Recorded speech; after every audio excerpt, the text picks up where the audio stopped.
Y, hola Gloria, muy buenas tardes. Me imagino que el fin de semana leyeron el material, ¿no es cierto? Todo lo que siento, ¿No? eres todo momento. Me imagino que estaban más preocupados de pasarlo bien, ¿no es cierto? De descansar también como corresponde. Hoy día abrimos prueba para quienes la semana, sí, semana pasada no se conectaron o quienes no estuvieron al inicio. Tenemos prueba hoy día y se abre a las 9:30 en punto, como yo les había dicho, que yo soy un poquito estructurada. Así que 9:30 en punto, sí o sí abro, salvo que me hayan secuestrado o que me haya pasado algo muy grave, no abro prueba, pero sí o sí abro a las 9:30 en punto.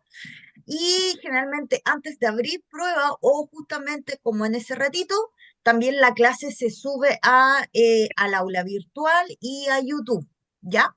Así que para que ustedes van a tener también la clase para quienes no alcanzan a, por ejemplo, estar toda la clase del día de hoy, si tienen que retirar antes o cualquier cosita, van a tener, recuerden, su clase grabada, ¿ya? Va a estar abierta la prueba hasta mañana a las 23:59, ¿ya? Así que tienen quienes se arriesgan y cruzan el río y dan hoy día la prueba, maravilloso, y quienes por tiempo o que quieren quizás prepararse más, va a estar abierta durante mañana todo el día hasta las 23:59 de la noche. Obviamente yo sé que muchos obviamente trabajan durante el día, así que van a por lo menos tener el tiempito cuando lleguen de sus trabajos para poder dar la prueba, ¿ya?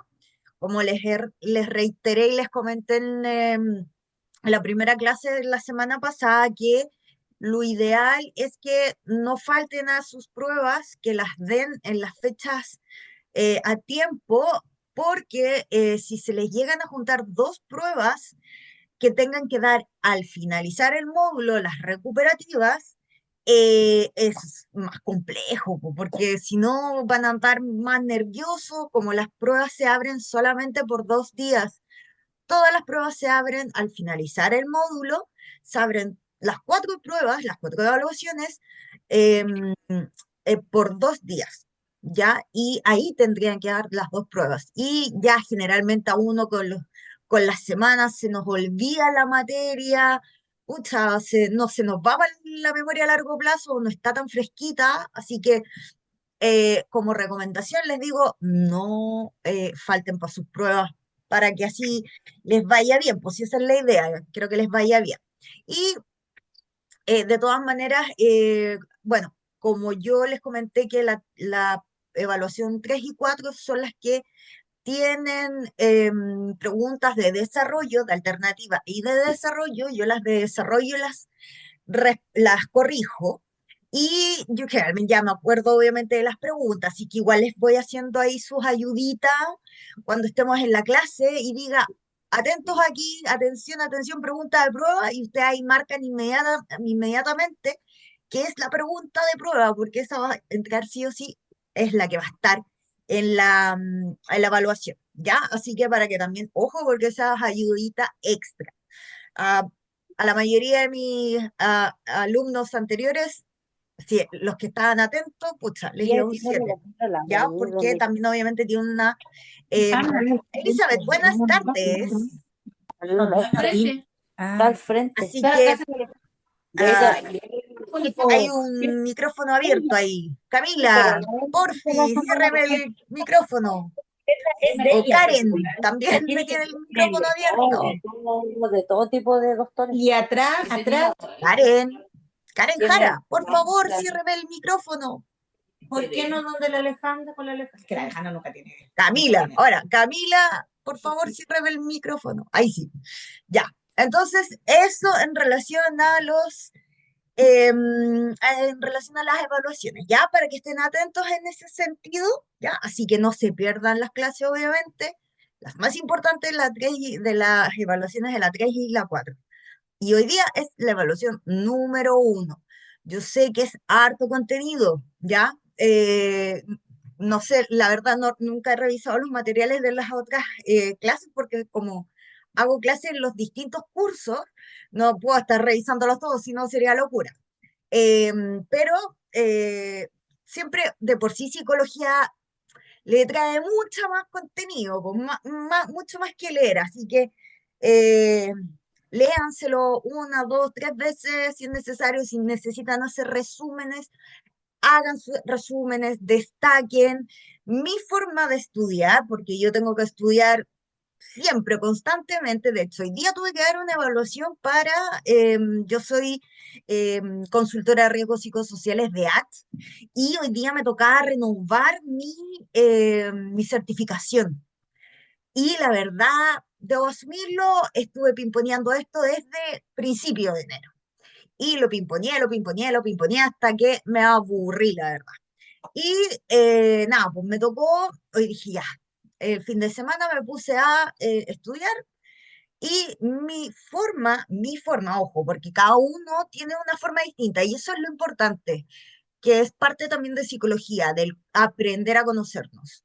Y, por ejemplo, en mi caso, cómo estudio o cómo memorizo o aprendo de una manera mucho más a fondo, que es primero, mi primera etapa es obviamente leer, posterior a hacer un resumen y después destacar mi propio resumen.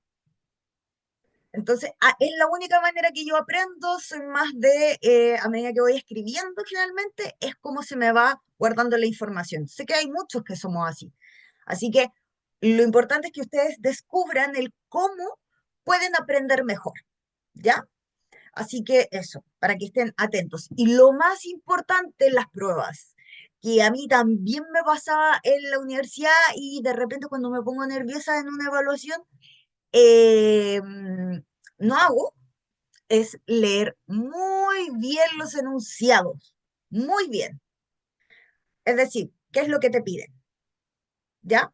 Como es prueba, esta prueba va a ser la del día de hoy, va a ser de alternativa. Ustedes las alternativas van a estar ahí. Lo importante que nos va a dar la respuesta es justamente el enunciado. Por lo tanto, el enunciado léanlo varias veces, porque lo que nos suele pasar, y me incluyo, que por tratar de responder rápido, por querer pasar pronto una situación crítica, exigente, ¿qué es lo que hacemos? La leemos a la rápida nomás y nos preocupamos más de las alternativas. Al revés, tiene que ser primero el enunciado, lo más importante, y después las alternativas. Así que eso es también ayudita, léanlo varias veces lo que nos pide la pregunta. Gloria, sí, ¿ves? Sí, yo también he pasado por los mismos errores, créanme. Así que por algo se los digo, por experiencia propia. Y hasta el día de hoy me pasa cuando como a mí me toca hacer muchas evaluaciones constantemente para certificarme, y cuando han sido pues, así como más complejas, por ejemplo, o que sé que que son muy trascendentales en mi vida, por ejemplo, o que a mí me gustan mucho, mucho, mucho, me pasa eso, que me pongo nerviosa y el enunciado como que, ay, lo olvido. Y eso se trabaja a modo inconsciente. Ojo, esto es a modo inconsciente. A Mireia, ve si me pasa. ¿Ve? Por estar ansiosa me sacó mala nota. Margarita, tú mismo lo acabas de decir, por ansiosa. Yo también. Para quienes tenemos diagnosticado, ojo, para quienes tenemos diagnosticado el trastorno de ansiedad generalizado, esto, pucha, nos pasa mucho, pero aprendamos a esto, a tener el control de esto, que es lo más importante aquí. Lo físico, lo verbal, la verdad es un segundo plano porque es una respuesta de nuestro cerebro. Por lo tanto, lo más importante es que aquí tenemos que tener el control. Nuestro control de emociones se produce acá, en nuestro cerebro. Entonces, cuando vayamos a dar una prueba, tratemos de ir lo más relajadita posible, hacer un par de respiraciones diafragmáticas que también nos ayudan mucho con la ansiedad, ¿ya? E incluso a una persona que esté con una crisis de ansiedad, que esté con una crisis incluso de pánico, lo más importante es enseñarle a esa persona a respirar, imagínense. Y no hay ninguna terapia que sea tan impactante como justamente la respiración. Así que ojo ahí con eso. Para que tienen Spotify, busquen ejercicios de respiración diafragmática, la respiración de cuadrado, la respiración de triángulo. Hay muchas diferencias, pero importante aprender a respirar. Margarita dice, me juega en contra porque ya estuve con un cuadro de depresión y ansiedad hace un año atrás. Ya, eh, Margarita, para ti y para muchos que yo creo que pueden haber pasado por este tipo de situaciones que no es para nada agradable, yo desgraciadamente, yo vivo con un trastorno de ansiedad generalizado. Yo no me medico, pero porque aprendí con los años a controlarlo. Hay veces que no lo puedo controlar. Como vivo en Algarrobo, eh, me voy a la punta del cerro. En este caso me voy a la punta de el Roquerío. Ojo, no se asusten, es porque allá se respira mejor la sal y todas estas cosas. Pero, Margarita, para ti y para quienes también hayan pasado por una situación así, de verdad hay que, fisiológico, o sea, lo fisiológico es respuesta, es como el síntoma. La ansiedad parte acá, parte en el cerebro reptil, desde ahí parte. El cerebro reptil está como alojado acá atrás, aquí en nuestra nuca. Y de ahí parte, y ahí está nuestra forma de reaccionar, nuestros mecanismos de defensa primitivos, la lucha y la huida que les había comentado también, y se transforma justamente en un síntoma físico. Esto es cuando estamos con una crisis de pánico, por ejemplo, o que una crisis ansiosa y que nos cuesta respirar y sentimos que se nos va, que nos vamos a morir. Ojo, importante, el cerebro no sabe reconocer de lo que es real a lo que es imaginario.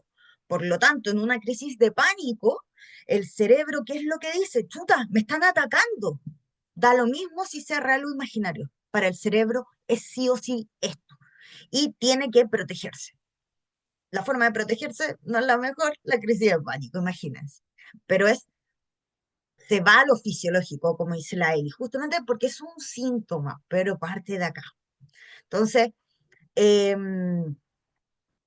a ver qué la Margarita ha dicho. Claro, hace un año. Margarita, tienes que practicar, practicar, practicar ejercicios para en algún momento ideal dejar, por ejemplo, los medicamentos. Yo sé que igual hay unos antidepresivos, la verdad ahora, buenísimos, debo decirlo.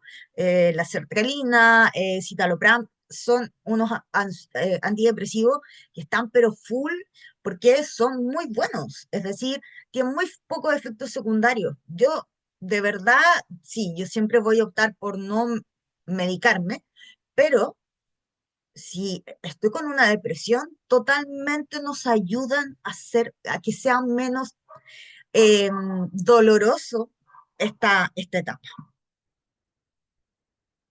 Ve, bien, pues Margarita, eso, ¿ves?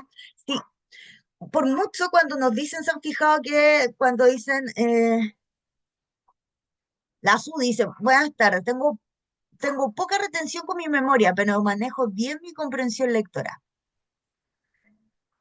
Em, es que puede ser que quizás tu memoria no la estás ajustando a tu forma ideal de estudiar.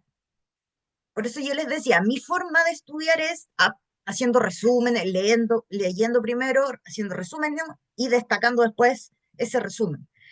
Puede ser que aprendas de una manera distinta, prueba aprendiendo de otra manera, porque quizás eso te pueda ayudar a que aprendas mucho más rápido. No es que tengas memoria quizás menos retención, yo creo que no es eso.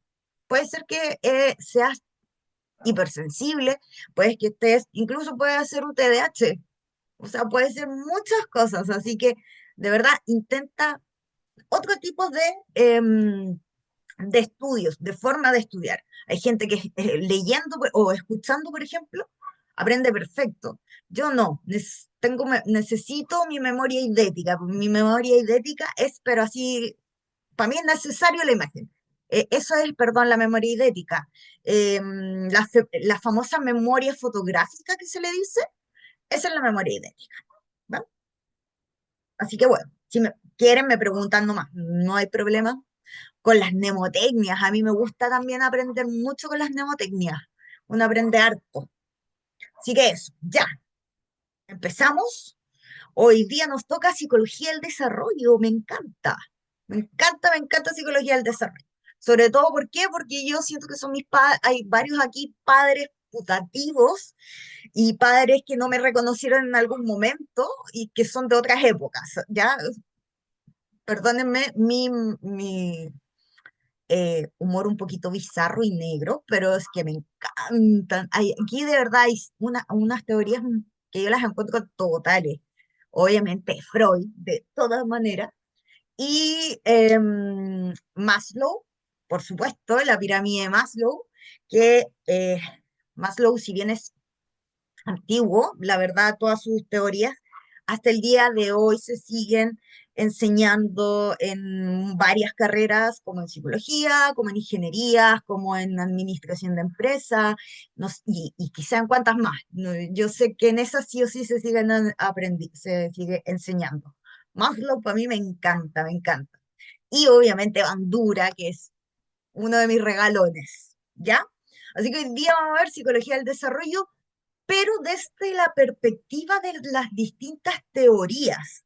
Y eso es lo que me gusta a mí, porque esto es como hacer, ojo, no estoy hablando de hacer bullying, por favor, pero es como hacerle, sobre todo a las primeras teorías, o a la primera teoría, perdón, hacerle bullying, porque decir, ¿cómo se le ocurre pensar eso? ¿Cómo va a ser posible? Pero bueno, como son también de todas maneras teorías un poquito más antiguas, uno comprende, pero es entretenido hacer un poco más. eh, Vale, no se preocupe, estamos recién empezando, así que estamos a punto de partir. ¿Ya? Así que para que empecemos primero con esto, psicología del desarrollo. Entonces, las teorías estas del desarrollo psicológico del niño prestan obviamente atención a cómo crecen y a cómo vamos nosotros creciendo, eh, y nos vamos desarrollando a lo largo de la infancia y esto es súper importante, en las distintas áreas de nosotros, que son, estas áreas son como, y bueno, las que aquí aparecen justamente, pues son tres áreas, que son las más importantes, yo diría, son las únicas al final de cuentas, y que es social, emocional y cognitivo. ¿Ya? En estas distintas tres áreas. ¿Se acuerdan que yo les dije en la clase pasada que la psicología del desarrollo, por mucho que dijera, no, nosotros nos preocupamos del ser humano a lo largo de toda la vida, desde la infancia hasta la tercera edad, y que yo les había comentado, no es así. ¿Por qué? Porque producto de que muchos de los estudios que se hacen en psicología del desarrollo requieren muchos años de estudio, de estar en observación utilizando el método científico, eh, o utilizando diversas técnicas, y obviamente son muy caros para muchas escuelas de psicología, por ejemplo, o escuelas de medicina.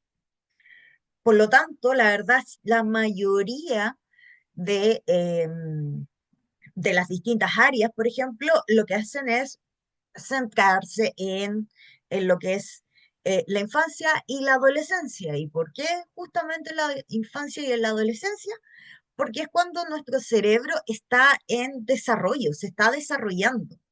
Y hay algo aquí que nos va a explotar el cerebro, como digo yo, que nuestro cerebro se desarrolla hasta aprox los 28 años. Imagínense, 28 años. Por lo tanto, si usted tiene menos de 28 años, cuide su cerebro. Obviamente no va a ser el mismo tipo de desarrollo que cuando estábamos, no sé, teníamos 5 años, por ejemplo, que cómo se desarrolla el cerebro a esa edad versus cómo se está desarrollando el cerebro a los 25 años. Obviamente, a los 5 años es mucho más rápida este desarrollo versus que a los 25 años vamos a tener un desarrollo que va a ser mucho más intermitente. ¿Y cómo se va a ir desarrollando este cerebro? Desde acá, cerebro reptil hacia adelante, ¿ya? Es decir, termina de desarrollarse con el lóbulo prefrontal, algo que es tan importante para nosotros, porque es lo único que nos eh, diferencia de los animales. Nosotros tenemos la capacidad de racionalizar, tenemos la capacidad de tener funciones ejecutivas, esta capacidad de planificar, de organizarnos, de ser capaces de analizar, por ejemplo, un problema complejo y buscar una respuesta. Eh, Somos los únicos. Entonces, efectivamente, como es lo último que se termina de desarrollar el lóbulo prefrontal, claramente tenemos que obviamente cuidarlo muchísimo, muchísimo nuestro cerebro. Por lo tanto, las drogas y el alcohol, todo lo que de alguna u otra manera pueda obstruir este desarrollo, y en especial en la adolescencia, por ejemplo, va a tener repercusiones en el cómo se termina de desarrollar justamente nuestro lóbulo prefrontal. Imagínense, es muy potente, por eso no hay que consumir drogas ni tomar alcohol antes de los 28 años, algo así. Ya, muchos investigadores se han centrado, sí, y se han enfocado en conocer más sobre esta etapa de la vida, esta etapa de la infancia, y los resultados de una dilatada gama de estudios, estos que yo les decía, que muchas áreas, como por ejemplo los campos de la antropología, la medicina, la sociología, la educación y obviamente la psicología del desarrollo, han resaltado la importancia de la infancia. Aquí es, por eso es tan importante la infancia. Cuando yo les decía efectivamente que todos estos traumas que tenemos en nuestra infancia van a definir el cómo nosotros seamos en nuestra vida adulta. Y no estoy diciendo que, ok, por haber vivido un trauma vas a ser una persona errática de vida adulta. No, puede que quizás no. Y perfectamente. Y la mayoría de nosotros tenemos traumas de infancia, todos de hecho, todos tenemos traumas de infancia. Nadie que yo sepa creció como el niño burbuja, que quizás hubiera sido en algunos casos bastante bueno, pero todos tenemos algún tipo de trauma de infancia, ya sea en menor medida o en mayor gravedad, ¿no es cierto? Pero por eso es tan importante de cuidar el ambiente en el cual se desenvuelve un niño, por ejemplo, ¿ya? Entonces, todo esto han resaltado que la infancia es tan importante, ¿ya? Y obviamente, ¿por qué? Porque, como les decía, además de esto, la formación, por ejemplo, de la inteligencia, la personalidad, es esto, lo que se genera en la infancia después se transforma en tu personalidad de vida adulta. ¿Se fijan? Sobre todo esas fobias que nosotros tenemos de vida adulta, ¿se han fijado? Hoy no, es que le tengo pánico a las arañas, por ejemplo. O no puedo ver, no sé, pelotas con puntas. No sé, cualquier cosa. Em, Eso es generalmente producto de una situación que vivimos en la infancia, generalmente en la primera infancia, y que nos generó justamente este trauma, como yo les decía. Y se transforma porque de alguna u otra manera esa emoción que vivimos en la infancia, en la primera infancia generalmente, esto se va, pero ¡pum! Se nos va directo a nuestro inconsciente y queda ahí guardadito. Mientras no nos enfrentemos a una situación similar ya de más grandotes, ¿no es cierto? Entonces, ¿qué es lo que pasa cuando en la vida adulta o ya saliendo de la adolescencia hacia la vida joven adulta y nos topamos con una situación similar? ¿Y qué es lo que pasa? Vemos esta misma, una crema, por ejemplo, una mantequilla de crema, crema de mantequilla o como se llama.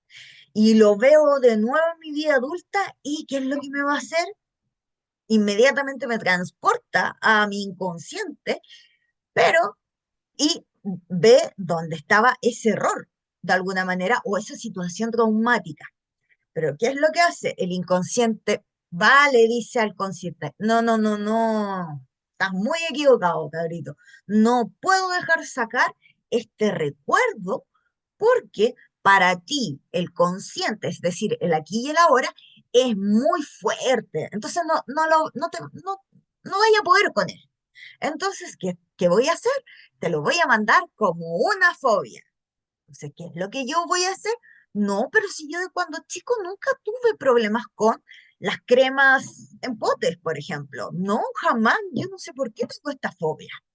Pero justamente cuando se hace la terapia de psicoanálisis y generalmente se busca con hipnosis, aparece ahí justamente ese recuerdo que estaba súper, súper, súper escondidito y nos trae al presente, al aquí y ahora, porque ese recuerdo se transformó en nuestra vida adulta.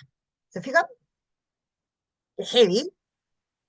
En, yo trabajé al inicio de mi carrera, trabajé en un lugar que no es muy agradable, debo decirlo, en el Hospital Horwitz, allá, perdón, en Avenida La Paz, y tuve un paciente que tenía miedo a los corpóreos, a todas las personas disfrazadas como corpóreos, payasos, lo que fuese, mal. Él lo pasaba pésimo, empezaba a tener sudoraciones, palpitaciones, taquicardia, hiperventilación y en las terapias, yo no hago hipnosis, pero en las terapias logramos llegar al recuerdo de justamente el por qué había tenido ese trauma. Imagínense. Así que siempre me acuerdo de él porque eh, las fobias pueden ser así, muchas veces la gente dice que raras, pero realmente a cualquiera le puede pasar. ¿M? Y quizás ustedes también tienen fobias raras también. Todos tenemos fobias a cosas, por ejemplo. Ya, entonces, ¿qué? Partamos por lo que es, obviamente, que es la psicología del desarrollo. Y la psicología del desarrollo, esta rama de la psicología, justamente rama, área de la psicología, que se encarga de investigar acerca de todos los cambios tanto de carácter mental y de comportamiento que tienen al lugar de la vida de todos nosotros, de todas las personas, ¿ya? Entonces, es decir, desde la infancia hasta la vejez, pero así como para calladito, no siempre no es el estudio completo hasta la vejez. Hay muy pocos autores que están más específicos con el tema de la vejez o la vida adulta, por ejemplo. ¿Ya? Y esto implica, perdón, que tienen en cuenta tanto los procesos de transformación biológica ocurridos en el organismo con el paso de los años. Y el más claro es justamente el desarrollo de nuestro cerebro y del sistema nervioso en general. Ya no, aquí no mete solamente el sistema nervioso central, mete todo el sistema nervioso, ¿ya? El parasimpático que no es tan simpático, el simpático, perdón, el simpático que no es tan simpático, el parasimpático que es más simpático.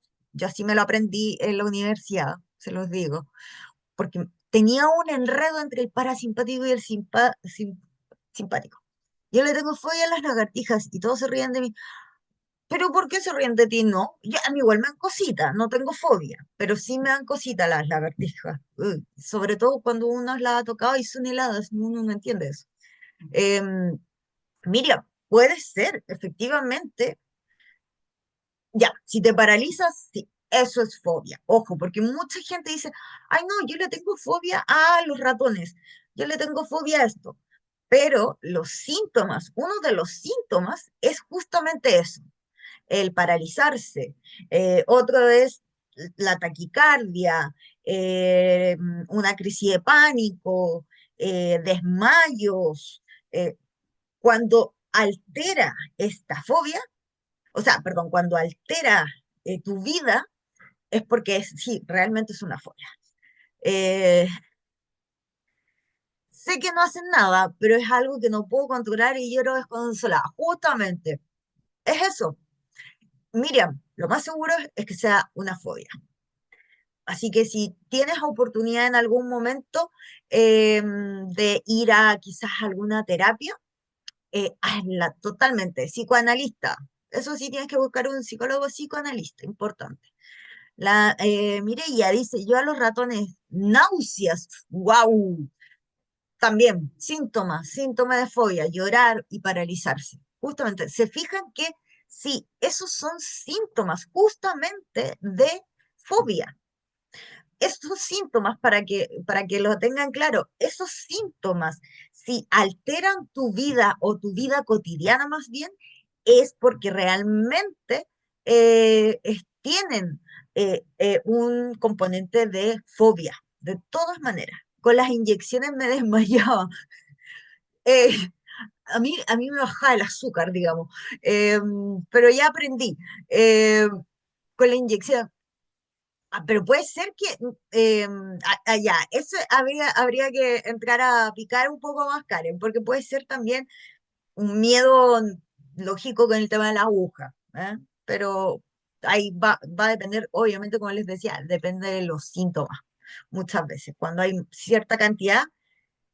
Ah, y recuerdas el episodio, Mireia, ¿recuerdas el episodio de Más que los gatillos? Perfecto, si recuerdas además ese episodio, es mucho mejor porque ahí como que le tenéis la pega avanzada de alguna manera al psicólogo, al psicoanalista, para que te ayude obviamente. Profesora, disculpe, Dígame, Karen. que me da risa de las inyecciones, pero yo recuerdo el episodio que me provocó la fobia en realidad. Ya a lo largo de mi vida todo le tuve terror a las inyecciones y yo sentía que me decían la vamos a inyectar y me desmayaba antes de que yo viera aguja o viera lo que me iban a pinchar.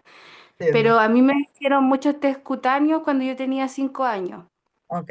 Entonces yo me acuerdo en ese entonces, yo mordía a los TENS, mordía a todo el que tratara de acercarse porque me asustaba mucho, me daban ganas de vomitar y eso del corazón igual. Es lo mismo que los dentistas, le tenía pero terror. Bueno, pero los dentistas lo superé, las inyecciones aún no todavía. Todavía no, ya. No. Bueno, es que ahí tienes claro el recuerdo, o sea, está más vívido ese recuerdo, justamente, el que te hayan hecho tantas pruebas de famoso test cutáneo. Sí, y ojo, recuerden que nosotros todos los adultos, todas las personas, perdón, no los adultos, las personas hasta más o menos los 11 años tenemos un pensamiento que es súper concreto. E incluso muchas veces también pasa a ser histriónico, pasa a ser muy así superlativo. Por lo tanto, si vemos una aguja cuando chicos, para nosotros es una aguja así gigante, que muchas veces ya cuando vemos esa misma aguja de vida adulta, nos damos cuenta que es una aguja súper normal. Entonces, también todo eso afecta. Por eso mismo, justamente se generan las fobias. Potentes. No, sí, sí. Ahora, hay un tipo de hipnosis que a mí, yo me lo hice personalmente, que me gusta mucho, que es hipnosis con programación neurolingüística. No es psicoanalista, no es un terapeuta del psicoanálisis, y que la verdad es menos traumático, ¿ya? Y es como más seguro de hacer. Eh, Ahora hay más. Yo en el tiempo que me lo hice, la verdad, bueno, estuve haciendo varias sesiones porque me encantó. eh, Ahora creo que es mucho más común. Hipnosis con PNL se llama. Muy buena. Ya. Entonces, esto implica, como les decía, que tiene en cuenta tanto los procesos de transformación del cerebro, lo que yo les decía, y del sistema nervioso en general. Y esto es del sistema nervioso en general, no es solamente el central, está el parasimpático y está el simpático. El simpático, recuerden, no es tan simpático. O cuando les pasen biología en algún momento, el simpático no es simpático. Es al contrario, es malo el sistema nervioso simpático. No, me cae pésimo, pero el parasimpático, ese, ese es buena onda. Ese nos ayuda a restablecernos como organismo, ¿ya? Y también como los cambios de tipo psicosocial, por ejemplo, las diferentes expectativas y también los roles a ocupar que nos encontramos a medida que crecemos y obviamente también vamos madurando, ¿ya? ¿Por qué decimos madurar? Cuando nos dicen esto como, las frutas maduran, los seres humanos evolucionamos. Digamos que no sé, la verdad si es tan así. Yo sí pienso que nuestro cerebro madura, de todas maneras, de todas maneras. Así que tampoco no descartemos esto de madurar.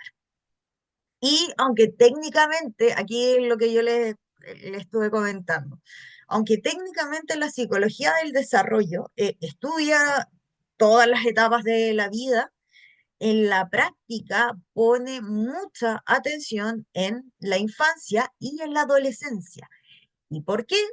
Porque en estos años es donde somos más vulnerables, ¿ya? Y está relacionado justamente con lo que les decía acerca de nuestro cerebro, que está en desarrollo aún y está como en el máximo de su desarrollo. Pero también yo diría que además de vulnerabilidad, también, eh, porque bueno, ustedes saben que anteriormente la adolescencia era como súper vilipendiada de alguna manera. Y como que los tiraban abajo a los adolescentes, no, que son rebeldes, que son contestadores. ¡Ey! Estáis pasando por 20.000 cambios hormonales, sociales, biológico, de organismo, de todo, de personalidad. ¡Ey! Dale un respiro, por favor. Y por qué también se dice que, y que creo yo que uno tiene que darle más respeto a los adolescentes. Porque en la adolescencia, quizás tenemos a un adolescente, pucha, que se va por, no sé, consumo de drogas, consumo de alcohol, o tiene malas juntas, como se dice. Pero lo bueno de la adolescencia es que existe una neuroplasticidad del cerebro, pero perdón, dije algo repetido. Hay una neuroplasticidad potentísima, por lo tanto, el poder cambiar este hábito o este mal hábito adquirido de consumir drogas o alcohol, se puede dar vuelta, se puede cambiar. Y eso es gracias a la neuroplasticidad.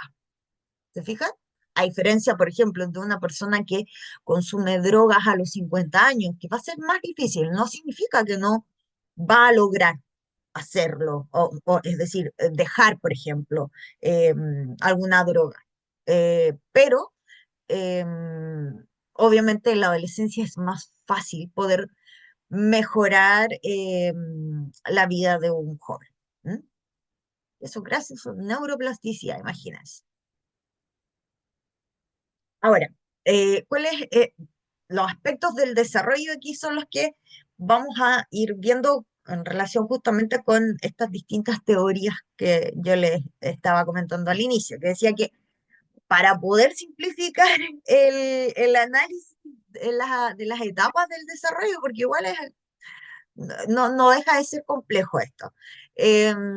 Cantero, que es un autor bastante de ahora, eh, esto lo planteó en 2012, por lo tanto es bastante, debo decirlo, para lo que generalmente los psicólogos hablan o todos los que están de alguna manera en psicología, es uno de los más recientes. Y dice que al organizar, por ejemplo, el estudio de la psicología del desarrollo, es posible dividir en tres ámbitos que son los más principales. Y por un lado tenemos el ámbito biofísico, perdón, el ámbito cognitivo y el ámbito socioafectivo. Ahí tenemos esos tres, ¿ya? Primero el biofísico, que es el que está encargado del estudio del desarrollo físico y también motor, sensorial y contextual que afecta, por ejemplo, al crecimiento, desarrollo y maduración del sujeto, ¿ya? El ámbito cognitivo, que es el que está encargado de estudiar el desarrollo del pensamiento, estos son muchísimos, pero el pensamiento y las capacidades intelectuales, así como aquellos contextos también que influyen en el proceso de aprender, por ejemplo, a hablar, a escribir, leer, desarrollar la memoria, justo lo que estábamos hablando al inicio, cómo estudiar. Y el ámbito socioafectivo, que es el que está encargado de estudiar la capacidad de sentir y expresar emociones relacionadas con los demás y en general en todos los aspectos del ambiente que estimula, por ejemplo, el desarrollo socioemocional del individuo. Por eso, y para que se haga concordancia con lo que les comento acerca de, en especial el ámbito socioafectivo. Nosotros cuando nos relacionamos con personas, con otras personas, da lo mismo si esa persona tenemos un afecto hacia esa otra persona. Sí o sí, en toparnos con alguien, sí va a haber una carga emocional, ya sea porque en esa otra persona, por ejemplo, podemos reconocer similitudes con alguien que hemos tenido en nuestra vida en algún momento, o hemos tenido una buena experiencia o una mala experiencia, eh, siempre está enlazado con esto, con lo afectivo. Por lo tanto, es importante primero aprender a sanar justamente la parte emocional. ¿M? Por eso, cuando les comentaba y te hablabas acerca de qué tan importante es la inteligencia emocional en nuestra vida. Y es primordial, es lo más importante que existe. Y no estoy diciendo que el ámbito cognitivo no sea importante. ¿Por qué? Porque el ámbito cognitivo y la inteligencia emocional van de la manito siempre. Tienen que ir siempre de la manito, ¿ya? Por eso es tan importante. Pero además, la emoción está justamente asociado a todo lo que es lo social, ¿ya? Con el tema de inteligencia emocional, antes, porque si no, pues se me olvida, bueno, tenemos el libro del padre de la inteligencia emocional, que es Inteligencia Emocional de Daniel Goleman, ¿ya? Y es un excelente libro para quienes ya estén trabajando en colegio, porque sé que no es fácil trabajar en colegios, sé que el ambiente laboral muchas veces no es el mejor. em, la inteligencia emocional tiene que estar ahí, pero intacta, intacta para que no los agredan o no les afecten las agresiones de las otras personas. Y bueno, yo tengo ahí atrás, bueno, está borroso, pero está mi colección de libros, así que, pero, y acá, a ver si se ve. Sí. Aquí está, este libro es de la segunda edición, si no me equivoco. Sí, creo. Este libro a mí me lo regalaron en 1997. Me lo regaló mi madre. Las hojitas ya están café. Bueno, no se ve, pero ya están café, están indignas. Ya está medio roto. Antes yo salía con mi libro de inteligencia emocional para todos lados, pero como ya está bastante mal gastado, porque tiene más de 20 años, no quiero dañarlo más, ¿ya? Pero ahora lo bueno de la tecnología, que podemos descargar los libros así y nos salen gratis, que es una maravilla. Antes no, uno tenía que comprarlos y salían bastante caros. Así que quien quiera el libro de inteligencia emocional, me lo pueden pedir porque lo tengo en PDF. ¿Ya? Y quien quiera, me lo pide por interno para no molestar a los demás. ¿Les parece? O sea, por interno por el WhatsApp. ¿Ok? Es un libro muy bueno, creo que todos deberíamos leerlo en algún momento o en varios momentos de nuestra vida. También sirve bastante. Ya, entonces, los periodos del desarrollo y también qué factores influyen en justamente esto, ¿ya? Entonces, los niños están sujetos, primero, a innumerables influencias, bombardeo de estímulos. Em, Ahora, obviamente, también tenemos un tema con la tecnología acerca de los estímulos que reciben que son de corta dopamina, como se les dice, o de dopamina, pero de la mala. Es decir, la que nos da placer inmediato, pero es bastante poco. Por eso se está siempre buscando eh, mm, buscar, obviamente, la dopamina, por lo tanto, por eso uno sigue viendo los mismos videos, sigue viendo videos en TikTok o en Instagram y siguen eso. ¿Mm? Ya, y dice uno, ya, 15 minutitos más, y me salgo, y no, ya, y no me meto más. ¿Por qué? Porque eso lo que nos genera es dopamina, pero esta es la dopamina mala, po, la que es cortoplacista, se puede decir. Entonces, es importante tener claro justamente estas influencias, porque también afectan, obviamente, en el caso de los niños, en el caso de los adolescentes, también eh, afecta justamente cómo se va a ir desarrollando el cerebro, justamente, ¿ya? Entonces, los niños están, como les decía, sujetos a, pero un montón de influencias y las que afectan obviamente la naturaleza, que la naturaleza viene siendo la herencia. Es como cuando se dice lo genético y la crianza, que es el medio ambiente. Ahí tenemos estos dos pilares que son importantísimos. La herencia, esto es lo que viene de mis papás y que es lo que me transmiten a través del... Ay, perdón. Ah, perdón.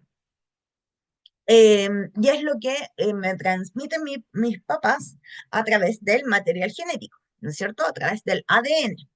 ¿Ya? Ahí está la herencia, cuando nos han dicho, ¡ay! Te ponen las mismas caras que tu padre. Out. Tú no sabes si es un cumplido o no. Eh, Ese tipo de cosas. Y la crianza también, que es todo lo que rodea todo lo que rodea al niño, por ejemplo, y el medio ambiente. Obviamente, en el caso de los niños, hasta los 5 años, por ejemplo, más o menos, obviamente su círculo, su medio ambiente son sus padres y es su casa, ¿no es cierto? Y sus familiares más directos.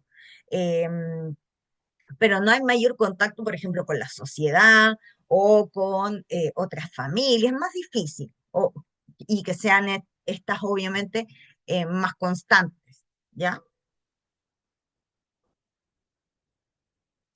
Ahora, estas influencias pueden definirse más bien como normativas, es decir, no me gusta hablar de normal, no creo que exista las personas normales, yo no soy normal, bueno, además, no soy para nada normal, pero eh, nadie es normal. Según muchos autores del psicoanálisis, dicen que nosotros no existe el rango de normalidad, sino más bien eh, estamos más llevados a la neurosis o a la psicosis. Pero realmente no es normal. Pero para cosas y temas de prueba, dejémoslos como normativo, ya que es bastante similar el nombre. Y son aquellas que responden, por ejemplo, a factores biológicos y sucesos que son medioambientales que podrían de manera semejante afectar a muchas personas en la sociedad, ¿ya? Entonces, nos afectan, por ejemplo, a varios de nuestra misma edad, nos afectan, fíjate, de la misma forma, ¿ya? Entonces, ¿qué serían? Acá muestran dos ejemplos, ¿ya? Y que dice que en la primera, por ejemplo, los genes que heredan de sus padres, es decir, los que le heredamos de nuestros padres, influyen en muchas características y esa predisposición básica se puede ver atenuada, es decir, puede bajar un poco, esconderse y verse, eh, y pueden mostrarse por otras clases de influencias, ¿ya? Y aquí estas pueden ser, algunas son biológicas y del medio ambiente y se presentan de la misma manera en la mayoría de las personas y casi a la misma edad, ¿ok? Y otras son biológicas y del ambiente, pero comunes a una generación en particular o un cohorte significa conjunto, o uno de sus eh, sinónimos es conjunto, generacional, por ejemplo, ¿ya? Y las personas que nacieron en la misma época y o en el mismo lugar, y por tanto reciben influencias similares de hechos y también de condiciones culturales e históricas, como por ejemplo la guerra y el hambre. Eh, bueno, porque también nosotros sabemos que hay tanto, em, eh, por ejemplo, autores de psicología que vienen de justamente de la época post Segunda Guerra Mundial, por ejemplo, y también, por ejemplo, bueno, Freud, varios de esa época, por ejemplo, 1945, para adelante, y se mostraban mucho, por ejemplo, todas las teorías asociadas, por ejemplo, quienes vivieron en la guerra, muchos niños, y la verdad, la mayoría de los estudios fueron producto de toda la gente que vivió en la guerra.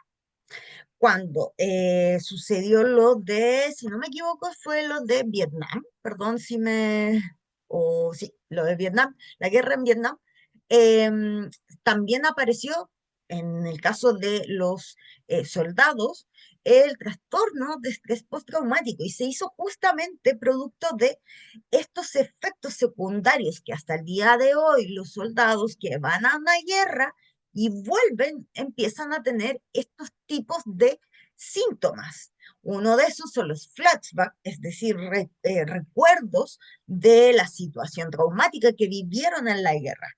¿Cuánto? Y porque obviamente la guerra para nosotros estaba bastante lejos, ¿no es cierto? Pero, por ejemplo, ¿quién ha sufrido, desgraciadamente para quienes, eh, un asalto o una encerrona o lo trataron de, no sé, acuchillar en la calle? ¿Y qué pasó las semanas siguientes o los días posteriores a una situación así? ¿Qué pasó, por ejemplo? Eh, em- Recordábamos la imagen de la situación constantemente y se nos repetía y se nos repetía y se nos volvía a repetir, ¿o no? Eli, se te quemó la casa, ya, también entra, ok, perfecto, no, absolutamente, también genera flashback.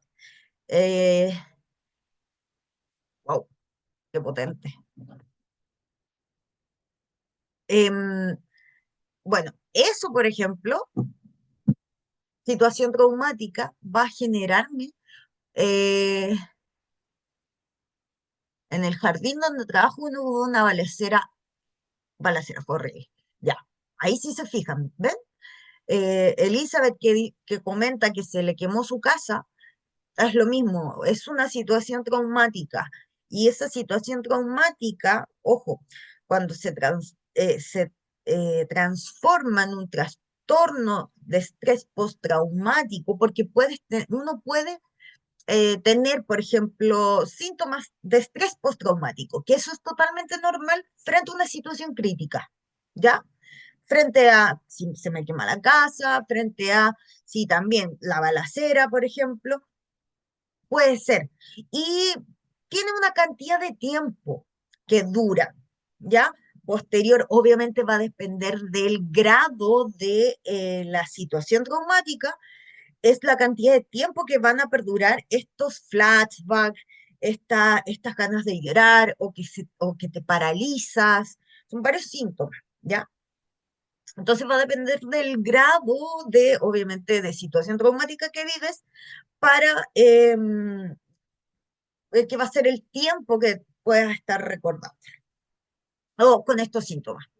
Ahora, cuando uno pasa generalmente, no sé, a ver, pongamos uno como de base, me tratan de asaltar en la calle, por ejemplo, me tratan de asaltar y yo tengo el tironeo con el tipo y me trata de robar el celular, por ejemplo. Ya.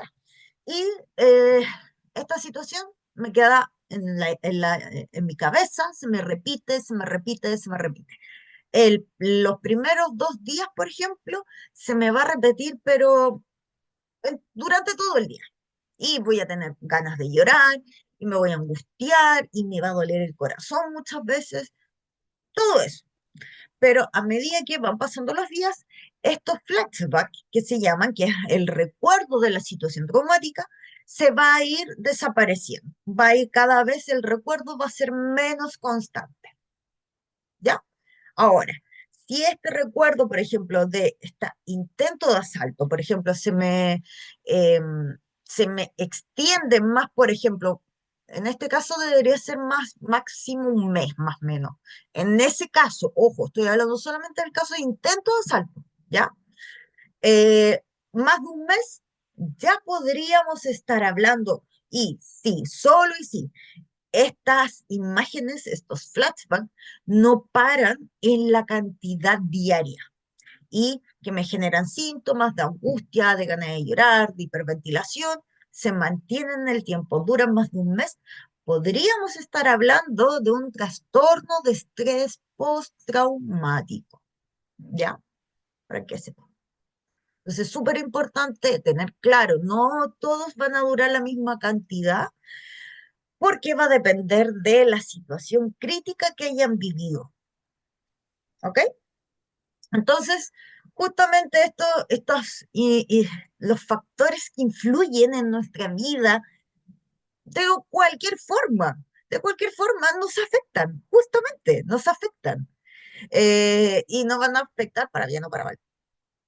Pero nos van a afectar sí o sí. No es imposible que no nos afecte. ¿Mm?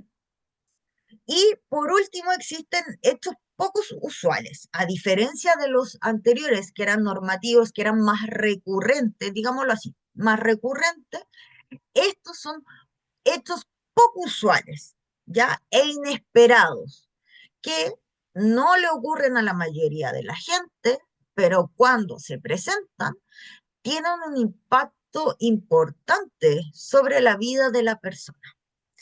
Y estas son las influencias no normativas que se les llama, ¿ya? Y serán comprendidas como sucesos, estos sucesos inusuales que tienen efecto en la vida del individuo, ya que obviamente van a alterar de alguna manera la secuencia esperada para la etapa que se está viviendo dentro del ciclo vital. ¿Me quieren? A ver, ¿qué ejemplo consideran ustedes que podría estar dentro de estos influencias no normativas en la vida de una persona? ¿Qué podría ser? A ver, denme un ejemplo. Quiero escuchar a esas mentes brillantes. ¿Qué puede ser una influencia no normativa?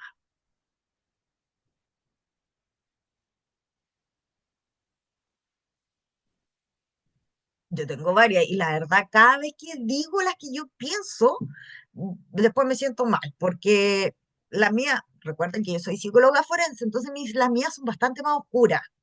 Entonces, hay algunas que no son tan oscuras y que igual son influencias no normativas. A ver, ¿qué puede ser? Si no, digo las mías que son obviamente más traumáticas. Elija. Las digo yo mejor.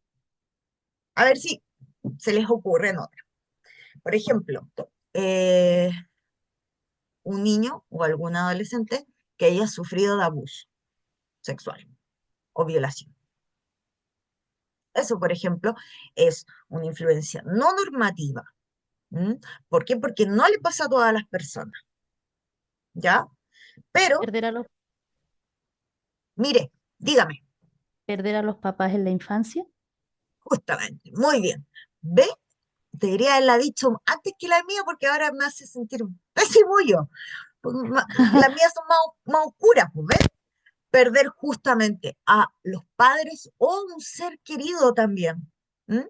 En la infancia también. Justamente, bien Mireia. Muy bien. ¿Algún otro menos oscuro que los míos? Podría ser la violencia intrafamiliar también. Muy bien. Estaban esperando que yo dijera el primero para hacerme sentir mal. Las pillé. Muy bien, Janina. Violencia intrafamiliar. Que un niño, por ejemplo, vea violencia, también es una influencia no normativa y que afecta, de todas maneras. Muy bien. ¿Algún otro? Podría ser ganar Eh, mucha plata, Sufrir, Ganar mucha plata. un premio millonario. Podría Podría, cambiar, sí, sí, porque también es una influencia no normativa. Sí, sí, puede porque ser. cambia de una Mira, persona, bien. para Bueno, bien o para mal. Lo he visto. claro, exacto. Muy bien. Para bien o para mal. Toda la razón. Para bien o para mal. Sí, muy bien. Bien, mira, ya. eh, sufrir bullying, sufrir bullying cuando pequeño o estar presente cuando... Lo que pasa es que antes cuando uno era más chico no existía la palabra bullying. A todo el mundo lo molestaban en el colegio y uno lo normalizaba, pensaba que era normal, pero ahora en estos tiempos uno ya se da cuenta que eso no era normal. Y una muchas veces presenció y se quedó callada, no hizo nada al respecto porque lo normalizábamos, quizás, pero ahora no es así, po. Absolutamente. Muy bien, Miriam. ¿Ven? Ustedes estaban esperando que yo dijera las mías oscuras. Justamente el que le hicieran bullying a un niño. ¿Por qué? Porque no es tan bien, no es normativo, no es normal que le hagan bullying a un niño. Que un niño reciba bullying o que un adolescente reciba bullying no es normal, no es normal. Por lo tanto, efectivamente, para muchos que quizás que son algunos de mi época, no sé, eh, el bullying no existía, era como parte de estar en el colegio, pero nos damos cuenta que sí, efectivamente es algo que hace daño y que marca a las personas en sus vidas adultas. La Eli, También el tema de ver, sí, dígame nomás, Miriam. perdón, también el tema de ver drogadicción o alcoholismo, eh, viendo a sus papás que se criaron tomando y que se curaban todos los fines de semana, eso también porque después se repiten patrones cuando Justamente, ellos son más adultos, repiten los patrones con los cuales se criaron, digamos. así es, sí. De hecho, por eso es Normal. tanto de que cuando dicen tanto esto de, ay, que la teoría esto, que los niños son esponjitas, no existe. Al contrario, yo diría que es mucho más representativo. Por eso mismo, el ver a los padres o violentándose o consumiendo drogas o bebiendo alcohol en exceso, todo eso afecta a un niño. ¿Por qué? Porque justamente es lo que dice Miriam. Es posible que pueda repetir los patrones de conducta. Ahora, puede ser que quizás no. Como digo, este tema de las personalidades, este tema de el cómo uno va creciendo en la vida, cómo se va desarrollando, esa es la suerte de la olla. Ojo, puede ser que nos pase, pero puede ser que también no nos pase. Pero frente a este tipo de situaciones que ustedes mismos dicen, siempre yo tengo que cuidar ese tipo de situaciones, que un niño no lo tenga que ver, porque efectivamente las probabilidades, creo yo, de que pueda generar algún tipo de problema de salud mental posterior son mucho más altas de las que no. Elizabeth ¿En decía, qué va eso, profe? dígame,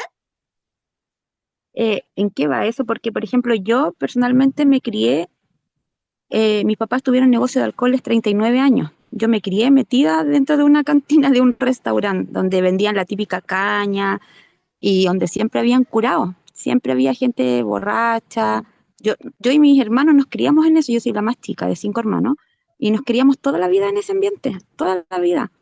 Y ninguno de nosotros es bueno para tomar, ninguno toma, ni podríamos haber sido alcohólicos, podríamos haber sido buenos para tomar, nos criamos en botillería, en restaurante y jamás hemos sido buenos para eso, nunca. Mira, antes que nos vayamos al break, mira, ¿sabes qué pasa? Algo que, eh, eh, bueno, la mente humana, la verdad todavía nos falta tanto por descubrir, tanto, y estoy hablando de verdad de mucho por descubrir, porque justamente es eso, lo que tú dices, Miriam, ¿por qué una niña, tus hermanos, vivieron en contacto con, por ejemplo, con ver a personas borrachas, por ejemplo, pero ahí quizás es lo distinto. Tu círculo cercano, quien es cuando uno es, obviamente es niño, tu círculo cercano obviamente son tus padres o tu familia cercana. A ellos quizás no haberlos visto en eso es distinto. Quizás, claro, a nivel visual hay imágenes recurrentes de eso, pero como pasa muchas veces, oye, por ejemplo, de una familia de eh, narcotraficantes, oye, termina saliendo, Eli, sí, absolutamente, la abandono de todas maneras, sí. Em, es posible que salga un hijo con, pucha, súper inteligente, súper capaz, con becas para estudiar y es una persona exitosa. Eso, desgraciadamente, no tengo la respuesta porque todavía no hay explicación. Porque dicen, ¿cómo es posible que dos personas que, por ejemplo, se criaran en una población y uno fue capaz de salir adelante y el otro se sumergió en la droga, por ejemplo? ¿Pero cómo? ¿Por qué? Si vivían iguales, eran hermanos o eran mellizos o eran gemelos incluso. ¿Pero por qué la diferencia? Ahí Profe, está, la disculpe, verdad, en el componente genético por un lado, pero también con distintas cosas, con la verdad ahí el poder de la mente es único y que todavía no lo hemos descubierto, debo decirlo. Aún falta todavía. Son muchos factores los que afectan ahí, de todas maneras. Em, a ver, exacto. Bien, Karen, te ganaste un yumbito. Mira, ahí, Karen con C, dio en la punto ahí, pero preciso, Miriam. Quizás sus adultos significativos no bebían. Por eso no fue relevante.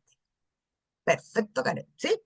Es justamente lo que yo traté de decir, pero Karen lo dijo con las palabras bonitas y muy buenas. La infidelidad, claro, efectivamente. O sea, cualquier cosa que rompa de alguna manera la imagen que nosotros que tenemos desde cuando somos chicos, que tenemos esta imagen que es como súper, como les decía, era bastante idílica de la familia, cuando se rompe de cualquier u otra manera, puede afectar y obviamente puede tener consecuencias. Ya, son las 8:08. Me pasé, perdónenme. Vamos a dar 10 minutos nomás entonces de break, ¿ya? Ven si yo les dije, no da para 20 minutos de break, para nada. Ya, a las 8:18 volvemos, ¿ok? Voy a ir a tomar, hacemos un café. 8:18 volvemos.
Vámonos entonces con las teorías en psicología del desarrollo, ¿ya? Dice que al igual que ocurre con el resto de todas las ramas, áreas de la psicología, dentro de la psicología también del desarrollo se pueden obviamente encontrar varias formas de cómo se aborda este estudio justamente. Y en este sentido, Hoffman y colaboradores, porque son algunos más, eh, de, un, de lo que escribieron en 1995, distinguen las distintas, estas que vamos a ver hoy, las distintas teorías del desarrollo. Entonces partamos con, yo diría como con las más antiguas, se puede decir, y partamos con la teorías biológicas. Para relacionarlo con algo, yo cuando les decía al inicio que esta teoría biológica es como a la que le haríamos bullying por tener cero conciencia de lo social, cómo afecta también a la vida de un niño, ¿ya? Entonces, estas teorías, las teorías biológicas, siempre ha habido justamente esta lucha así, estilo corazón valiente, entre lo que es la herencia y el medio que rodea al niño. Este tipo de teorías obviamente dan más importancia a la herencia, ¿ya? Es decir, lo que nos entregan a través de genéticamente, a través del ADN, a través incluso de la misma biología de ser humano, ¿ya? Y que esto es justamente el responsable de los cambios que se experimentan en las distintas etapas del desarrollo, estas que habíamos hablado, las cognitivo, las biológicas y las socioafectivas, ay, perdón, biofísico, perdón, y las socioafectivo, ¿ya? Entonces, piensen eso, que esta teoría biológica para estas tres áreas le dan una razón exclusivamente por herencia, ¿ya? Y estas teorías contemplan la conducta humana desde una perspectiva que es más bien más tirado a lo evolucionista, es decir, ya el ser humano a medida que va evolucionando, va teniendo ciertos comportamientos, va teniendo ciertos aprendizajes, pero nada más, solamente a través de lo genético, de lo heredado, lo biológico. ¿Ya? Y obviamente todas estas teorías contemplan la conducta humana desde una perspectiva evolucionista a partir obviamente de los estudios de nuestro querido Charles Darwin. ¿Mm? Es decir, famosa teoría de la evolución. Sí, Darwin obviamente es el padre de la evolución, pero obviamente aquí se nos cae Darwin por la forma en cómo nos da cero valor, creo yo, siento yo. Como que, oye, ya, pues, ¿qué pasó con esta motivación de, no sé, estar atento, por ejemplo, a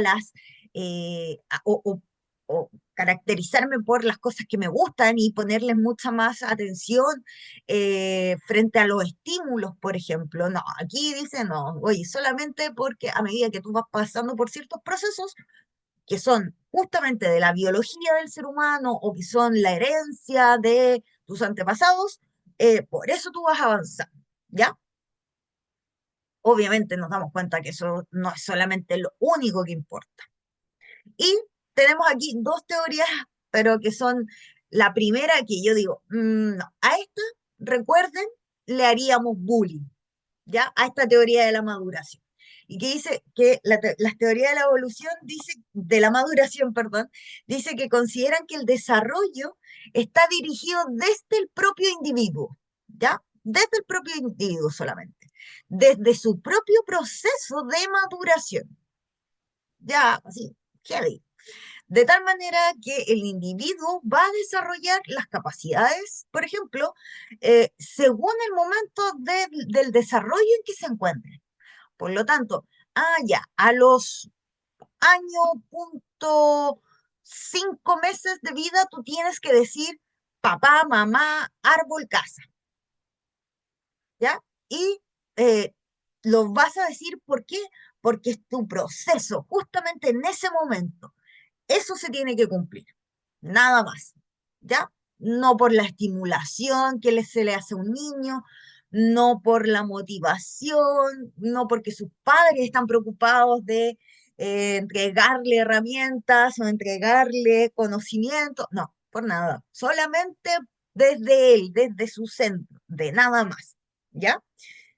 Em, el psicólogo más destacado dentro de estas teorías fue Hessel, que es, bueno, un psicólogo norteamericano, y el cual afirmaba que la capacidad para aprender nuevas habilidades no aparecía antes de que su proceso madurativo lo permitiera. Imagínense. O sea, ¿qué pasa con los niños que aprenden a leer antes? O los niños que empiezan a gatear antes. Ah, no, oye, qué pasa con ellos? ¿Los ponemos en una isla y los estudiamos? No, no, no puede ser. Por lo tanto, claramente esta teoría, la verdad, no tiene, ahora en el momento actual, obviamente no tiene mucha validez, ¿ya? Y obviamente, si vemos, por ejemplo, Giesel, esta teoría la sacó en alrededor del 1940. Por lo tanto, estamos hablando de muchos años, años, años atrás. Y como yo les decía, los estudios en sí, justamente el desarrollo de las personas, son muy caros y por lo tanto también había también una crisis, muchas veces a nivel quizás justamente de la psicología para hacer este tipo de estudios. En la actualidad, estas teorías reciben como crítica no dar la suficiente importancia al ambiente y también al aprendizaje, po. Sí, eso es lo más importante. Por eso uno no se tiene, yo siento que no hay que cargarse para ninguna tanto, tanto, porque creo que todos los componentes en sí para nosotros, y sobre todo en psicología, nunca va a ser un factor solo que afecte en algún área de nuestra vida. Siempre van a ser varios, distintos, ¿ya? Las teorías etológicas, que dice que trasladan las teorías evolucionistas de distintas especies, es decir, no solamente de los seres humanos, al estudio del desarrollo y de la conducta humana. Entonces, de otras especies animales, las traen a nuestras conductas, al cómo nosotros nos expresamos, nos desarrollamos. Y los pioneros aquí son dos, que es Lawrence y Tinbergen. Tinbergen se estudia bastante en psicología, a diferencia obviamente de otros autores, y más sobre todo por este tipo de teorías, ¿ya? Y que al igual que otros obviamente investigadores defendían que los cambios en las conductas de los individuos en las distintas etapas, por ejemplo, justamente del desarrollo, van dirigidas en todo momento a su propia supervivencia. Aquí yo digo, ya, ok, no le voy a hacer bullying porque le encuentro un poquito más de sentido a, a las teorías de la maduración. ¿M? Entonces, habla aquí de la supervivencia de nosotros, de los seres humanos, y a la también de su familia, ¿ya? Y entonces uno de los autores más representativos de este enfoque es Bowlby, que él también, sí, de él se habla bastante en psicología, debo decirlo. Y quien ha demostrado cómo a partir de conductas y respuestas que son innatas, por ejemplo, los bebés crean, por ejemplo, vínculos emocionales, que es la conducta de apego, ¿m? Con las personas con las que interactúan. Es decir, el niño o el bebé interactúa con con las personas que lo rodean exclusivamente por un tema de supervivencia. ¿M? Se estudia Bowlby, como les decía, pero se estudia los primeros años de universidad, pero producto de justamente esto, del tema de la supervivencia. ¿Por qué? Porque se habla también mucho acerca de los vínculos emocionales en relación a los apegos, conductas de apegos que tienen sobre todo los bebés. Y estos vínculos de carácter universal poseen un importante valor adaptativo, es decir, nosotros necesitamos de estas conductas de adaptación, perdón, de supervivencia para poder adaptarnos al, al medio en el cual nos estamos desenvolviendo. En el caso de un bebé, justamente es ¿por qué? Porque, por ejemplo, en el contacto con la mamá, al estar en el seno, por ejemplo, de la mamá y empezar, por ejemplo, a mamar las primeras mamadas, es justamente un acto de supervivencia. Es decir, es la capacidad de succionar, por ejemplo, que es netamente supervivencia. Ahí yo sí le doy todos los puntitos y las estrellitas a Bulby con eso, ojo. Pero para más adelante ahí ya me entra la duda.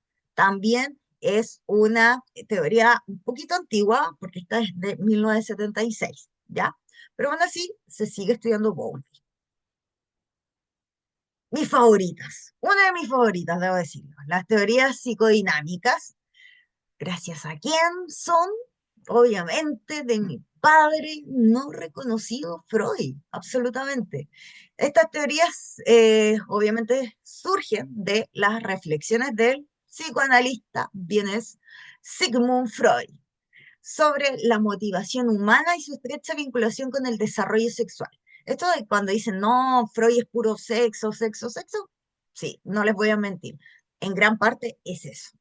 Pero de todas maneras, si vamos a fondo y leemos muchos de sus casos, nos damos cuenta que tiene bastante razón. Tiene bastante razón en cómo él interpreta justamente esto.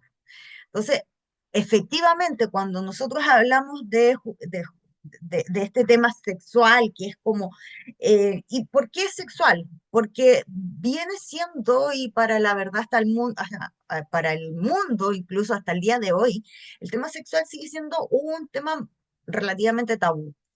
Por lo tanto, el como hablar de sexo, oh no, qué fuerte muchas veces.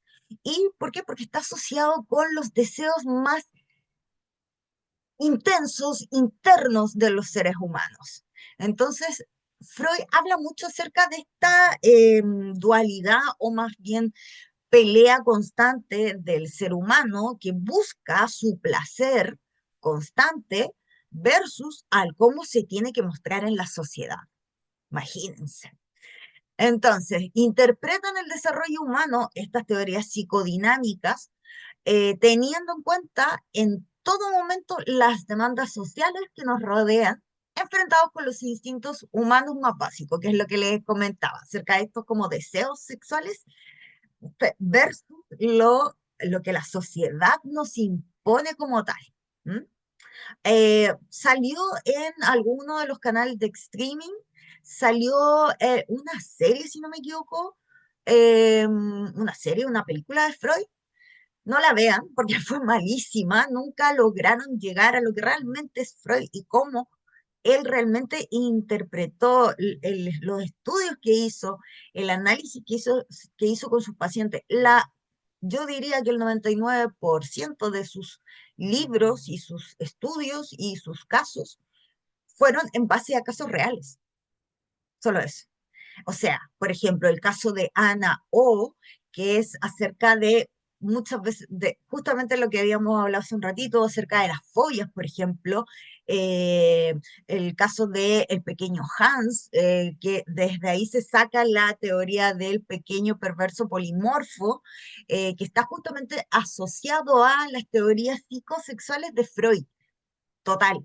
Y de verdad que están muy, a pesar de que son quizás antiguas, eh, siguen con la mayor validez y la verdad, estudiar psicoanálisis en la universidad, en la carrera de psicología, fácilmente es un año, año y medio que te dan duro y parejo con psicoanálisis y con Freud, y que te tienes que leer las obras completas.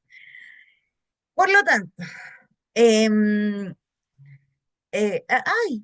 ya. De esta forma entonces tratan de explicar los distintos cambios en la conducta a lo largo del desarrollo, observando las primeras experiencias sexuales, imagínense, y emocionales del individuo, ¿ya? Entonces, primero, dentro de estas teorías psicodinámicas, vamos a tener dos teorías, que una es la psicosexual de Freud y la teoría psicosocial de Erickson, ¿ya? Erickson, la verdad, sacó como, yo diría que es no quiero hablar mal de Erickson, perdón, pero la verdad para mí es una vil copia de lo que hizo Freud, simplemente que puso más etapas en las etapas. Aquí dentro de la teoría psicosexual existen las etapas psicosexuales de Freud. Y las etapas psicosexuales de Freud son 5, es oral, anal, fálica, latencia, genital. Ahí están las 5, ¿ya? Y bueno, obviamente para el psicoanalista, porque de ahí que viene la palabra psicoanálisis de Freud, la conducta humana desde la más temprana infancia está motivada por la búsqueda justamente de esto que yo les decía, del placer, y está impulsada por la fuerza vital a la que se le denomina líbido. L- Se habla mucho de la libido justamente en psicoanálisis. ¿M? Y la cual se encuentra en continuo conflicto justamente con las demandas sociales. Es decir, es una constante guerra que todos los seres humanos tenemos, ¿ya? Y la teoría psicosexual distingue varias etapas, estas 5 que yo les decía, en el desarrollo, teniendo en cuenta el desarrollo psicológico del individuo, es decir, cómo va avanzando. Y las soluciones también a los conflictos, es decir, ¿qué pasa, por ejemplo, si en estas 5 etapas que yo les decía, gana más mi líbido que mi forma en cómo yo me debo presentar en el mundo, en la sociedad? Ah, ok, entonces eso puede representar un problema de conducta, de salud mental en mi aquí y en mi ahora, es decir, en mi presente, ¿ya? Siempre dice que hay que tener como de los dos, no reprimirse porque eso también me va a generar una patología, es decir, que todo este líbido debe salir de una manera sana en nuestro presente y en nuestro aquí y en nuestro ahora, pero de una manera sana, no patológico, porque es ahí donde se va a generar justamente los problemas del salud mental, ¿ya? No, si es lo máximo, Freud. Ay, perdón, de nuevo estornudo. Ya, y bueno, eso. Ya, 5 no es pregunta de prueba, pero para que lo tengan por si acaso por ahí, 5 son las etapas psicosexuales de Freud. Y, em, o sea, la teoría psicosocial de Erickson, que dice que perdón, describe el desarrollo emocional del individuo partiendo de la teoría psicoanalítica de Freud. O sea, y apartamos por eso que es una copia. Al igual que la anterior teoría, interpreta la personalidad, que la personalidad se desarrolla a través de la resolución progresiva de los conflictos entre las necesidades individuales y las demandas sociales. Es lo mismo que lo que dice Freud. ¿Ya? Pero, ¿cuál es la diferencia? Las etapas psicosociales de Erickson son 8 y estas se hablan en versus. Por lo tanto, por ejemplo, se habla confianza versus desconfianza, autonomía versus vergüenza, no me las sé, ojo, no me las sé todas. Iniciativa versus culpa, em, laboriosidad versus inferioridad, si no me equivoco, y intimidad y versus aislamiento, creo. Esa no me la sé todas, ¿ya? Entonces, la verdad, sí, hay un cambio en este sentido, pero también habla de las necesidades como básicas que tenemos todos. Por lo tanto, es bastante similar. ¿M? Simplemente que acá son 8 etapas de la teoría psicosocial y en Freud son 5 de las etapas psicosexuales. Vámonos ahora a las teorías del aprendizaje, ¿ya?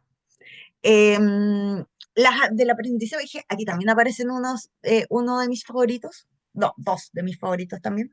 Y estas teorías las de aprendizaje dan la mayor importancia al medio en esta controversia, en esta pelea corazón valiente que les decía, entre lo heredado y lo adquirido, es decir, el medio, ¿ya?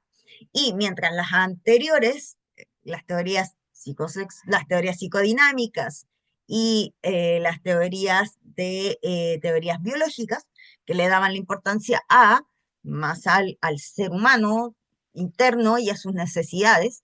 Acá habla más a lo adquirido, ¿ya? Entonces, mientras las anteriores, como les decía, se basaban principalmente en la importancia de la propia persona y de su desarrollo, en este caso se acentúa el papel que juega en el desarrollo el ambiente. Entonces, es decir, todo lo externo que rodea a nosotros los individuos desde que nacemos, ¿ya? Y aquí empezamos con las teorías del condicionamiento. Bueno, cuando dicen, no, Freud es el padre de la psicología, no. Freud es el padre del psicoanálisis, importante. Y quién es el padre del condicionamiento clásico es uno también de mis favoritos, que es Pavlov. Aquí la teoría del condicionamiento, que dice que el condicionamiento clásico y también el condicionamiento operante. Eh, ¿Cuál es la diferencia? Eh, en uno de los estudios o experimentos de laboratorio le agregaron una campanita o le agregaron una dificultad más. No es mucha la diferencia, debo decir. Eh, es lo mismo al final, ¿ya? Entonces, explican en estas teorías los cambios que se producen durante el desarrollo y supone que el entorno controla la conducta. Imagínense. Entonces, los psicólogos conductistas, y ahora, ojo, está muy de moda, por ejemplo, la terapia cognitivo-conductual o la terapia DBT, están en base a justamente esto, la teoría del condicionamiento, y en base a Pablo, o sea, y bueno, aquí los psicólogos conductistas, obviamente Watson y Skinner, que son padres de esto, del condicionamiento, no, ellos no son los padres, pero son como los hijos, una cosa así. Son sus principales representantes, pero basándose en los trabajos del fisiólogo Pavlov, ruso Pavlov. Claramente es ruso o ucraniano pudo haber sido, pero no, ruso. ¿Y en qué se basa esto? Para que se acuerden. Este ejercicio de que estaba un perro y aquí Pavlov, por ejemplo, lo que hacía era tocar una campanita y darle un premio al perro. Y lo repitió varias veces y después ya solamente tocaba la campanita y el perro empezaba a salivar. Imagínense. Ahí está el condicionamiento. Condiciona justamente al perro frente a un estímulo total, máximo. ¿Cómo se le ocurría estas cosas? Me pregunto yo. Bueno, igual había harto tiempo, bueno, no había tele, así que puede ser que era parte de eso. O bueno, no, sí, ya había televisión, perdón, pero quizás no habían tantos canales. Bueno, ya. Y la teoría del aprendizaje social de Bandura, que considera que el aprendizaje se produce fundamentalmente por imitación. Este es uno también de mis favoritos, eh, que se produce por imitación, pero admite de todas maneras que existen mecanismos cognitivos implicados en la transmisión de información. Es decir, ok, oye, por imitación, todos imitamos, aprendemos a través de la observación, ahí está el estímulo, y por eso aprendemos. Pero, mira, también voy a decir que también necesitamos ciertos mecanismos en nuestro cerebro para que se pueda esta información del estímulo transmitir y además interpretarla y por tanto obviamente un control cognitivo de la conducta. ¿Se fijan? Bandura también hermoso. Así que si se fijan aquí ya cada vez estamos siendo, yo diría que estos son como los más, digamos, equilibrados dentro, o más bien la teoría social de Bandura es el más equilibrado entre lo heredado y el ambiente.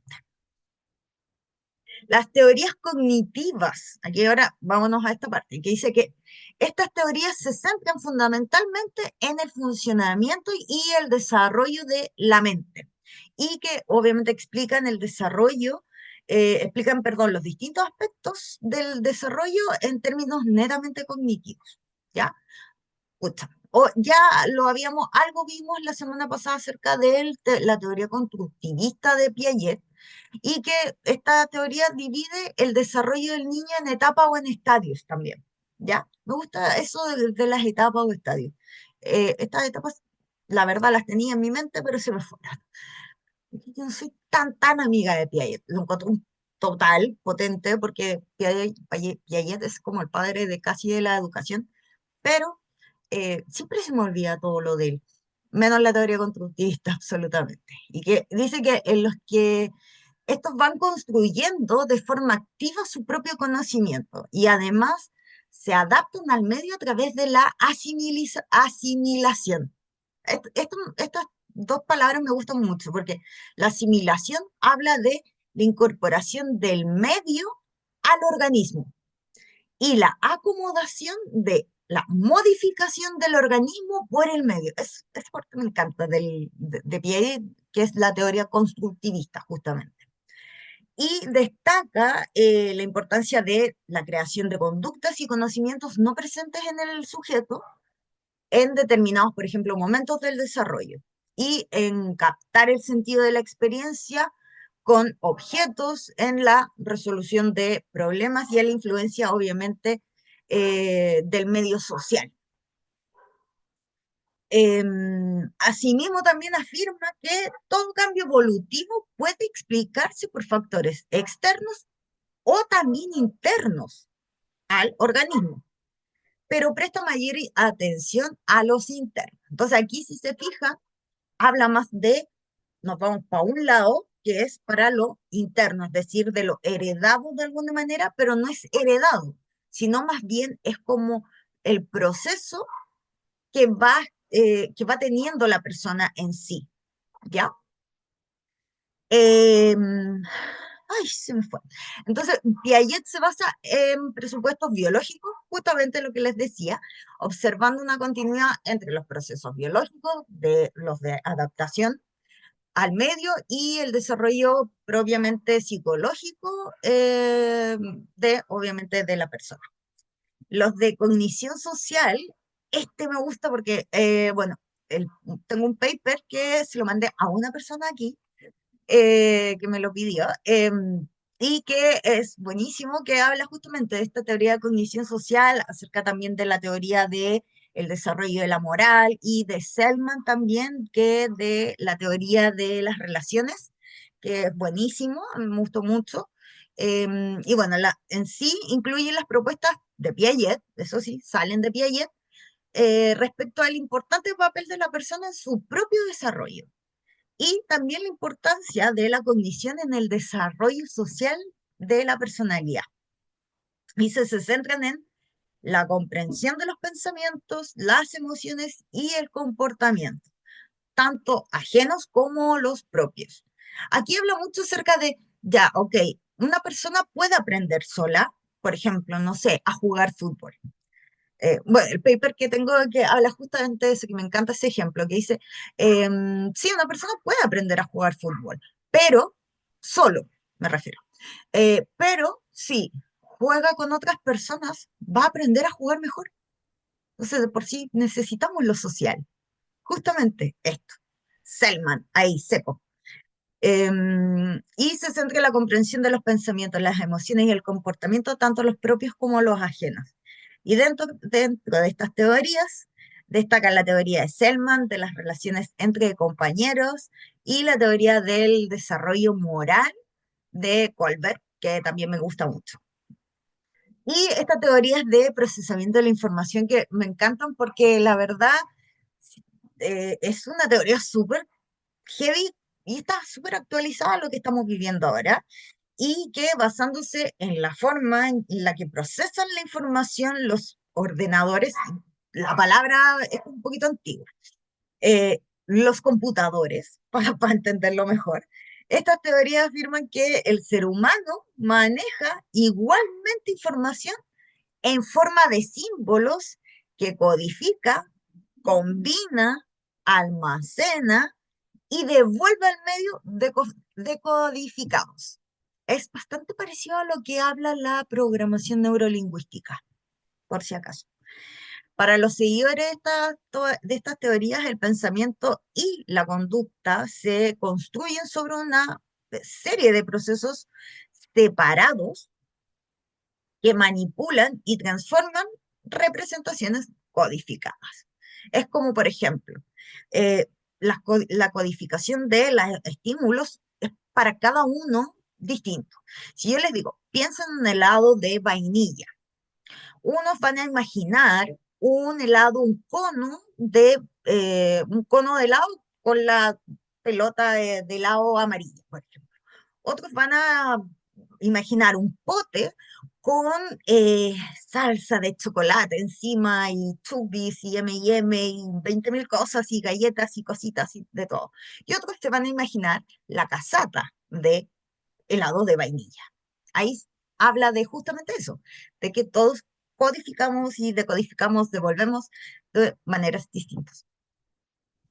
Y ya cerrando, esto es lo último, que las teorías culturales contextuales, que estas teorías tienen en cuenta la influencia del momento histórico que se está viviendo. Aquí, la verdad, obviamente para mí, Vygotsky, con esta teoría de la sociohistórica, le encuentro absolutamente toda la razón, toda la razón que afectan de todas maneras del momento histórico y también cultural sobre los cambios en el desarrollo de, obviamente, de los individuos de una sociedad.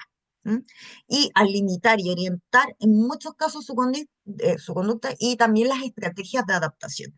Yo creo que tarde o temprano vamos a ver, obviamente más adelante, cuáles van a ser el impacto que tuvo en nuestras vidas y en la forma de nuestro desarrollo, por ejemplo, la pandemia.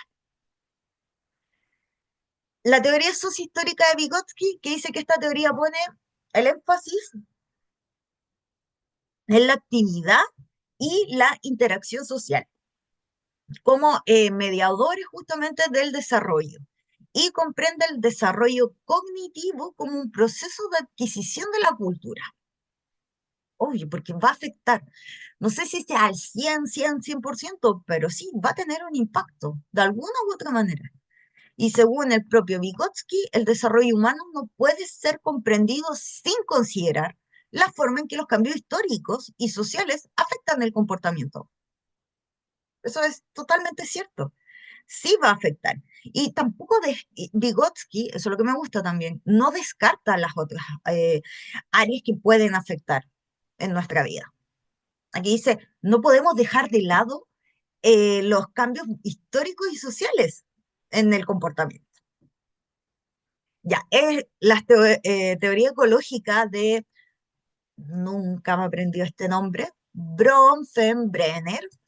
Y esta, la verdad, yo no la tomo mucho en cuenta porque dice la teoría ecológica se centra en el estudio de los niños en sus ambientes de naturaleza, ya la escuela, el barrio, la casa donde viven, etcétera. Y argumentando que los estudios de laboratorio, aquí inmediatamente me vilipendea a mi Pablo. Dice que los estudios de laboratorio no contemplan la situación real en la que se desarrollan sus conductas y divide el ambiente que rodea al niño en diferentes sistemas, desde el más próximo al más remoto. Incluye en cada uno tanto el espacio físico como las personas que son parte de él, y en las cuales van a determinar las relaciones y los comportamientos. No sé si sea lo único. Y teorías humanistas, y aquí viene mi querida y hermosa pirámide de Maslow, que las teorías humanistas desarrolladas entre 1950 y 1960, lo sé, son antiguas, lo tengo claro, pues, por Maslow y Rogers, los dos que todavía se enseñan en muchas carreras, abogan por la capacidad de la persona por dirigir su propia vida, enfatizando obviamente el papel de los factores internos también de la personalidad, como son los sentimientos, los valores y las metas. Para mí eso lo encuentro total. y pretenden obviamente propiciar un desarrollo positivo y que cada persona conozca el significado de su propia existencia. Dentro de esta encontramos la teoría de la autorrealización de Maslow, que también es conocida como la pirámide de Maslow o la pirámide de las necesidades de Maslow.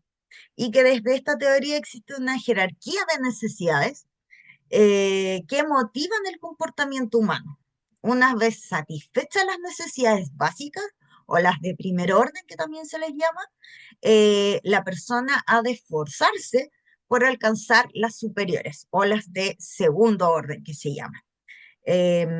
Hasta llegar a la autorrealización. El punto máximo de la pirámide es justamente eso, la autorrealización. Pero, de todas maneras, nadie dice que alcanza la autorrealización plena. Es importante tenerlo claro, plena, ¿ya? Ya que la persona sana se encuentra en constante crecimiento. Maslow, 1976. Antes. Ya, estimados, hemos terminado. Sé que fue harto contenido y espero que les vaya muy bien en la prueba. Pero antes voy a pasar. Perdón que mi perro está ladrando. Vamos a pasar asistencia. ¿Ya? Así que atentos. Vamos. Margarita Larcón. Presente, profe. Gracias. Camila Araya. Presente, profesora. Gracias. Ana Ardiles. Presente.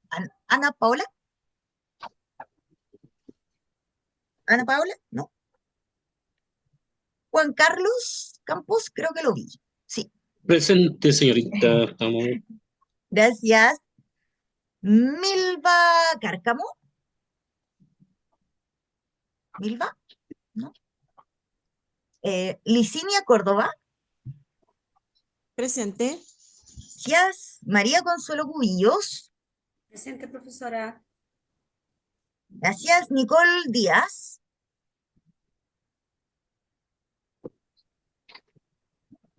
Esther. Necesito que Esther me diga para poder saber cómo se dice su nombre. Esther, ¿no? Gloria Esquivel. Sí, creo que a Gloria la vi. Presente. Gracias. Elizabeth Flores. Elizabeth también la vi. Presente, profesora. Sí, Miriam Fuentes también la vi, si no me equivoco. Mireya Herrera también la vi. Presente, señorita. Sí. Karen Jara con... Presente, Miriam Fuentes. Perdón. Presente, Miriam Fuentes. Fuentes. Miriam Fuentes. Ay, ¿dónde? Fuentes. Sí, Miriam. Sí, está presente. Karen Jara. Karen con C. Pero sí está presente porque la vi. Presente, profesora. Gracias. Pamela López. Pamela. Pamela. ¿No? Presente, profe. Ahí sí, ahí la escuchan. Catherine Medina. Amada Mesa. Presente, señorita. Gracias. Vanessa Muñoz. Presente, profesora. Perdón. Vanessa, ¿no es cierto? Sí, Vanessa. Miriam Muñoz. Presente. Gracias. Sergio Portilla. Sergio, ¿no? Carolina Ruz.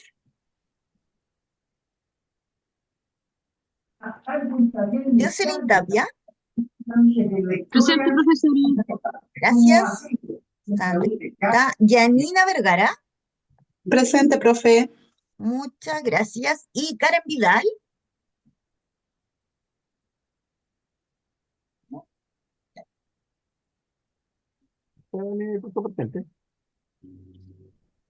Estimados, hemos terminado, 9:30. Recuerden, como les dije, voy a abrir la evaluación, la prueba, para que puedan responderla quienes quieran desde ahora y hasta mañana 23:59. Recuerden, ¿ya? No se les olvide, ¿ok? Cualquier duda, consulta, me la hacen por WhatsApp, ¿ya? Que les vaya muy bien en la prueba. Acuérdense todo lo que les dije. Lean muy bien los enunciados, ¿ya? Ya, Gracias, chao. profe. Nos Gracias, vemos. Que les profe. vaya muy Nos vemos el bien. miércoles. Que Chao. esté bien. Muchas gracias.